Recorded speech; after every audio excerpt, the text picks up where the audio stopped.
How's it going, everyone? Welcome to episode 6 of Mail and Hobby Talk. So, some of you may have noticed that I did move these videos over to YouTube. So, if you're coming from Instagram and you like the content I'm providing, please consider subscribing to my channel. I actually just created it because Instagram's kind of being a pain with long format videos.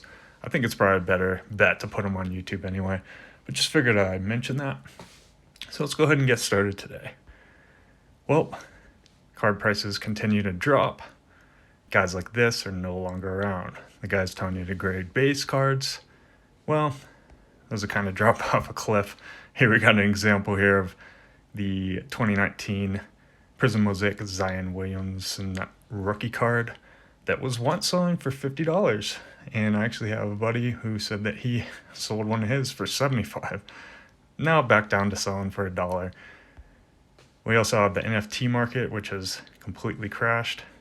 And to be fair here, Jeff Wilson wasn't the biggest pumper of this. I'd say Gary B in that last slide, probably a little bit more of a NFT pumper than Jeff. But regardless, these guys that were telling you to buy NFTs, well, those have collapsed. If you look here, there's a $2 trillion wipeout of the crypto sector. And that also includes, cryptocurrency as well, but NFTs being a big part of that too.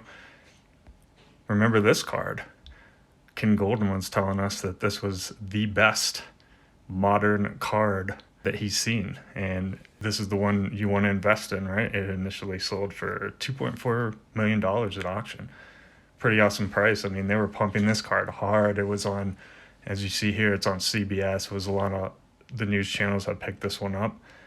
Well, it's not all doom and gloom, because let me show you on this next slide. We've got this exquisite collection, triple logo man, of Michael Jordan, Larry Bird, Magic Johnson, which sold for just over $500,000. Now that's a lot of money still, I think. But if you compare it to like the LeBron James, I don't think there's any contest. This is by far the better card in my opinion. So, I'm not a high-end guy. I don't know if a lot of people listening to this would even make a play at this one. But the good news is that card prices are dropping so that we have more of a chance, or, some people have more of a chance to pick up stuff like this for a lot cheaper than it's been. And guys, it's not only affecting basketball, baseball cards. Here's one that was pretty pumped up. Now, this is still a pretty high price. This is a recent PWCC auction. Almost $40,000. I mean, that's still pretty high for a card, right? But back in May, which is only a couple months back, this thing sold for $266,000. So that's a pretty huge, over $200,000 loss. Now, I want to point out AH Sports' recent video on high-end auction manipulation. Now, this is mostly speculation, but I think that you'll find after you watch it, there's probably a good possibility that during the pandemic, during the drop, this year especially, we had a lot of weird kind of things happening where, I don't know, guys. I mean, even if you look at that Luka Logo Man sale, go to the end of this video too. We'll watch the whole thing, but especially the end of it. He was talking to P. Ryan Collection about that auction specifically, and that there's pretty good evidence that it was probably repurchased by someone within the auction circuit. Now, whether it's someone that actually works for an auction, or is buddies with somebody that works for an auction, or a person on the staff, there's some speculation that it was actually repurchased. Now, it didn't sell for that last price, or it was like $1 million less. I think the first sale that was reported was like 4.6. It's ended up selling for like 3.2. But anyways, real interesting, because I think it brings up a valid point. Is I've said it before. A lot of people have mentioned this in their videos as well. Guys, this is an unregulated market. There are CEOs of companies creating their own cards, employees creating their own cards, employees submitting their own cards to auction, which then they use their platforms to post about and essentially hype up those cards, whether intentional or not. It's just crazy. It really has started to be shown by a lot of channels. I don't really want to focus too hard on this stuff, but it's hard to not to, right? I'd like to get to collector content more, which I'm going to be doing. I'm going to be making a bunch of videos that are collector based, but it's hard not to talk about this stuff, guys. Interesting video to check out for sure. I think a lot of, even when everything was going right and everybody was making money, a lot of these auctions were probably manipulated to some level. And I think especially nowadays with prices dropping, you're going to continue to see this on big cards. They can't do it for everything. You know, it's just not possible. There's not enough money to go around, but be wary of that. And the unfortunate part about all this is that it really has taken a hit on, you know, guys that got back into the hobby and they wanted to just collect base cards. They wanted to collect cards from their childhood. They wanted to collect mid-tier cards. You know, those were equally affected as is these high-end cards. So it's kind of linked together. So that's why I bring it up. Real quick, wanted to point this out. I just noticed this morning. If you have a StarStock account, they are now going to charge you $5 maintenance fee for any accounts that fall outside of the 6-month mark of inactivity. So if your account's inactive, I guess they're going to start charging you $5. So if you do have an account on there and you're not using it, get rid of it quick. I think that's a pretty scammy move. But guys, it's not all doom and gloom. And I don't want this channel to only be about cards going down. This really was my intention of starting these videos. But again, I feel like this is something that we need to discuss, and you guys need to protect yourself against it. But I want to shed more positive light on things now. And these are some auctions that I've won recently for really, really great prices. Now, you're not going to see this across the board. Obviously, rookies are still going to command pretty high prices. That's just the way it's always been. If you've been around the hobby for more than, you know, the past couple years, you know that that's just the case. But for like the players that I collect, one being Gallinari, he is hurt this year, so that could contribute a little bit to it. But check this out. I'm getting green out of 5 select refractors for under 15. This really nice Donruss gold out of 10 for just a little above $10. I recently got this one. This is actually a card that I sold in a BGS 9.5. I want to say for 150, upwards of 150 during the pandemic. I'm buying it back now. I'm buying back a lot of the kind of junk era graded stuff that I had. But yeah, I got this one for under $30. It's pretty awesome. Here's another one. I collect Gary Harris pretty heavily. This is a PSA 10. PSA 10 a year ago, as you know, it didn't matter to the player. People were paying huge money for this stuff. I bet you this was a $100 plus card a year ago. Got it for, you know, close to $25. Here's a couple other ones that I had back last month. You see there's another Gary Harris at the top there. There's actually another PSA 10. I got that one for under $10. I got a Gallinari rookie card, rookie refractor for what, $4 shipped. That kind of card probably would have been 25 plus a year ago. Got this PSA 10 down here of Gallinari. It's in that one was more, I kind of liked just the fact it was like a color match to the jersey in a way. But, you know, being a PSA 10, again, that card would have been $50. I guarantee whoever graded that card probably ended up selling it for less than the cost of grading.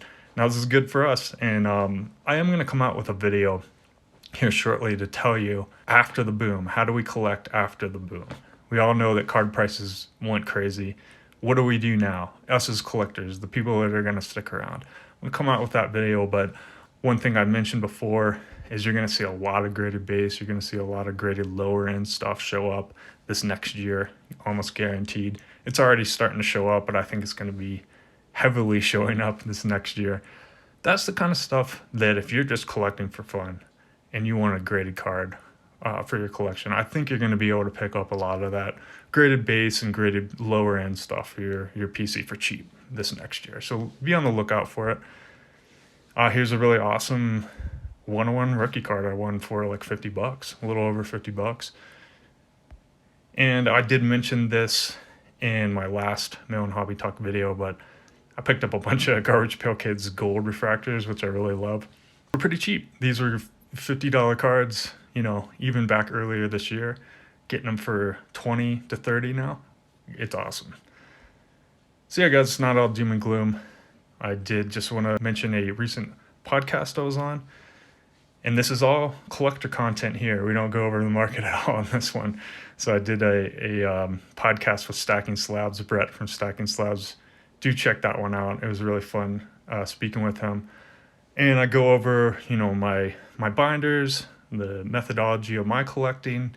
I also talk about a big card that I picked up during the boom that I funded with base cards. It's pretty fun listen. Definitely check that one out. Another great video to check out is this recent one from Wax Museum Podcast on how to photo match cards, and I really enjoyed this one that he put out. He basically shows you how to use a game that you had gone to. So he's got a ticket there in the photo, and go search and see if any photos were taken during that game. And most games there are. And then you can actually use that to go search out and see if that photo that you found maybe made it on a card. It's pretty awesome. I've done it myself. I found a couple cards that, I'm going to go pick up on like ComC or somewhere that actually was a photo taken from a game that I went to. Pretty awesome stuff. So definitely check out that video. And now we've got everyone's favorite things that happen in the junk slab era, and I got a video for you today.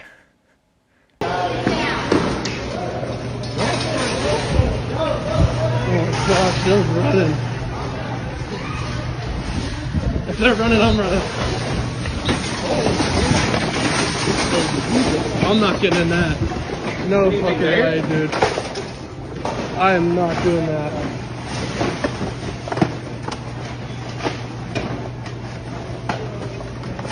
Holy shit.